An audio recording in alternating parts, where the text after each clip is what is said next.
Nobody knows what the self-driving cars of the future will look like. Once you no longer need a human in the front seat operating a vehicle, automakers can rethink every aspect of car design. Since the late 1960s, however, the federal government has enforced detailed safety standards governing the physical makeup of the car. Virtually every part of the car has had a standard written about it. There's about 100 different subjects that have been covered both in advanced notices and in actual standards. The federal rulebooks, which have expanded over the years, have specifics on everything from rear-view mirror and steering wheel placement to the shape of the vehicle and the exact placement of the seats. Since self-driving cars don't need rear-view mirrors, steering wheels, or even seats necessarily, what should the federal government do with its roughly 900 pages of regulations? I will make the contention that will rattle the cage of some people in the auto regulation business that basically the entire vehicle code can be boiled down to be safe and do not unfairly get in the way of other people. Brad Templeton is an entrepreneur and software architect who has worked as a consultant with Google on its self-driving car project. He says most regulation will become unnecessary and detrimental now that motor vehicles are becoming essentially computers on wheels, meaning software, not just hardware, is essential for safety. It's necessary to bring that tried, true, trusted means of regulation to bear. John Simpson works at the California-based nonprofit Consumer Watchdog. He says that the transition to self-driving cars doesn't mean we don't need stringent safety standards. You don't say the algorithm will be written this way, this way, this way, and this way. What you do is you set a standard that says the vehicle shall be able to do X under Y circumstance. But the switch in emphasis from hardware to software could change the incentive structure in the car industry in ways that make government oversight less necessary. One difference is that when companies discover a safety flaw, they'll have every reason to fix the problem immediately. With today's cars, that hasn't always been the case. Take a classic example. General Motors found a flaw in the ignition switches and they didn't do the right thing. The American public were failed by a corporate culture that chose to conceal rather than disclose. Replacing every ignition switch is very, very expensive, and so they were afraid of that cost.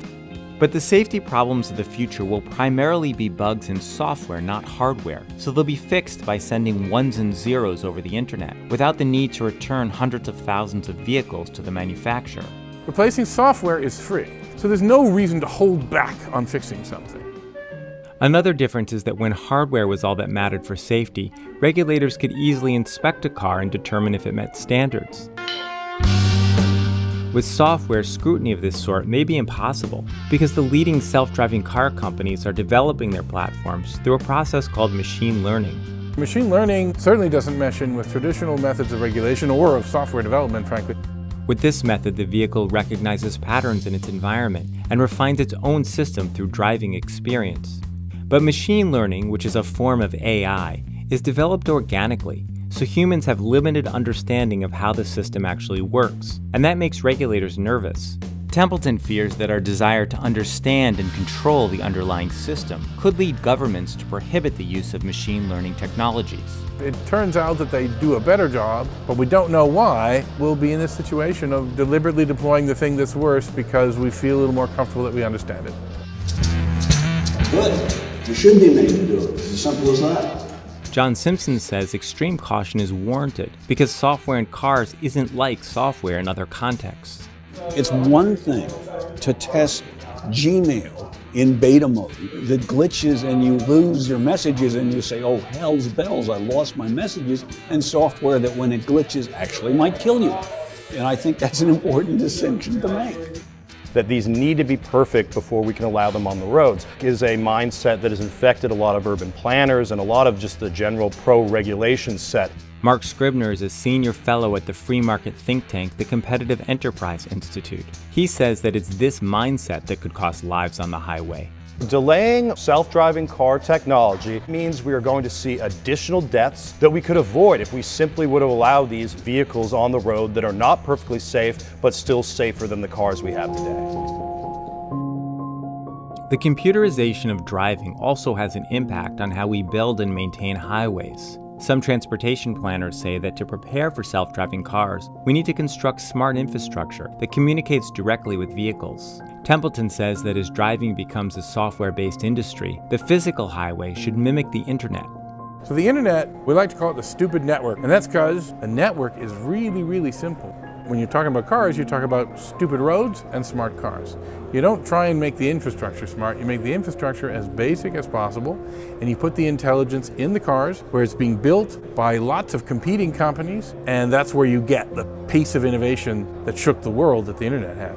If we need to install all of this new electronic infrastructure on highways, and we're having problems filling potholes, just from a pure budgetary and management perspective, you're dreaming. Physical infrastructure takes decades of planning and implementation. Templeton says self-driving cars provide an opportunity to make the roads quite a bit dumber than they are today.